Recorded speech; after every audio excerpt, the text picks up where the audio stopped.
காசா மீது போரை தொடர்ந்து இஸ்ரேலில் பிரதமர் பெஞ்சமின் நெத்தன்யாகுவின் ஆட்சியை கவிழ்க்க ராணுவ தளபதி இயல் ஜாமீர் திட்டமிட்டிருப்பதாக தகவல் வெளியாகியுள்ளது.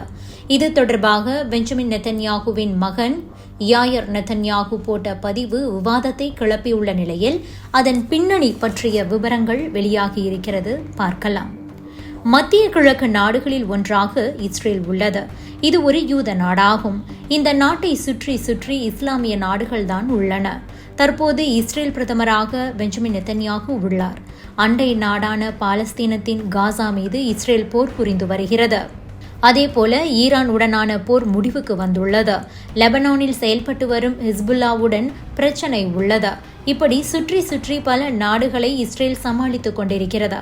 காசா மீதான போர் 2ஆம் ஆண்டை நெருங்கி வருகிறது. அமெரிக்கா ஆதரவோடு இஸ்ரேல் காசாவை தொடர்ந்து தாக்கிக் கொண்டிருக்கிறது. காசாவில் உள்ள மக்கள் வேறு நாட்டுக்கு இடம்பெயர்வதுதான் ஒரே தீர்வு என பெஞ்சமின் நெத்தன்யாகு கூறி வருகிறார். மேலும் அமெரிக்கா உதவியோடு அந்த நாட்டு மக்களை வேறு நாட்டுக்கு அகதிகளாக அனுப்ப திரைமறைவில் நடவடிக்கை எடுக்கப்பட்டு வருகிறது. இப்படியான சூழலில்தான் இஸ்ரேலில் பிரதமர் பெஞ்சமின் நெத்தன்யாகுவின் ஆட்சியை கலைக்க ராணுவ தளபதி திட்டமிட்டுள்ளதாக பரபரப்பான தகவல் வெளியாகியிருக்கிறது. இதனை கூறியவர் யார் என்றால் பெஞ்சமின் நெத்தன்யாகுவின் மகன் யாயர் நெத்தன்யாகு தான். இவர் தற்போது அரசு பதவிகளில் எதுவும் இல்லை.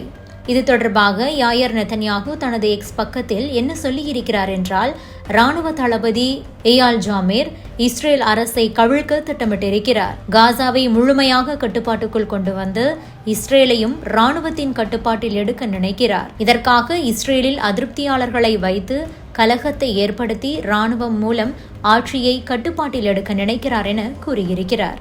இது தற்போது பெரிய அளவில் விவாதத்தையும் சர்ச்சையையும் கிளப்பி உள்ளது. ஆனால் நெத்தன்யாகுவின் மகன் யாயர் நெத்தன்யாகுவின் குற்றச்சாட்டை ராணுவ தளபதி இயல் ஜாமீர் முற்றிலுமாக மறுத்துள்ளார்.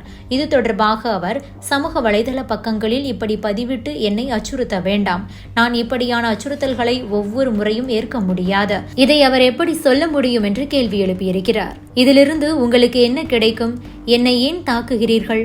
எல்லாவற்றிற்கும் மேலாக போரின் நடுவில் இதை செய்வதன் நோக்கம் என்ன என கேட்டிருக்கிறார். இன்னொரு புறம் சுதந்திர பாலஸ்தீனம் நிறுவப்படும் வரையில் ஆயுதங்களை கைவிடப் போவதில்லை என்று இஸ்ரேல் தெரிவித்துள்ளது.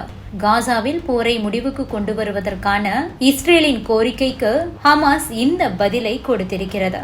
முன்னதாக காசா போரில் 60 நாள் போர் நிறுத்தத்தை உறுதி செய்வதையும் பிணைய கைதிகளை விடுவிப்பதற்கான ஒப்பந்தத்தை நோக்கமாக கொண்டு ஹமாஸ் மற்றும் இஸ்ரேல் இடையே மறைமுகமான பேச்சுவார்த்தைகள் கடந்த வாரம் நடந்தது. இருப்பினும் அதில் எந்த ஒரு முடிவும் இல்லாமல் அந்த பேச்சுவார்த்தை அப்படியே நிறுத்தப்பட்டுவிட்டது. இந்த நிலையில்தான் இஸ்ரேலால் இராணுவ ரீதியாக பாதிக்கப்பட்ட ஹமாஸ் அமைப்பு ஜெருசலத்தை தலைநகராக கொண்ட சுதந்திரமான முழு இறையாண்மை கொண்ட பாலஸ்தீன அரசு நிறுவப்படும் வரை ஆயுத எதிர்ப்பை கைவிட முடியாது என தெரிவித்துள்ளது. இதனால் போர் தொடரும் என்றே தெரிகிறது. இதற்கிடையில் பாலஸ்தீனத்தை தனி நாடாக்க வேண்டுமென்று கூறி உலகின் பல இடங்களிலும் போராட்டம் நடந்து வருகிறது. ஆஸ்திரேலியாவின் சிட்னி பாலத்தில் பல ஆயிரக்கணக்கானோர் ஒன்று கூடி தனி பாலஸ்தீன கோரிக்கையை முன்வைத்திருக்கிறார்கள்.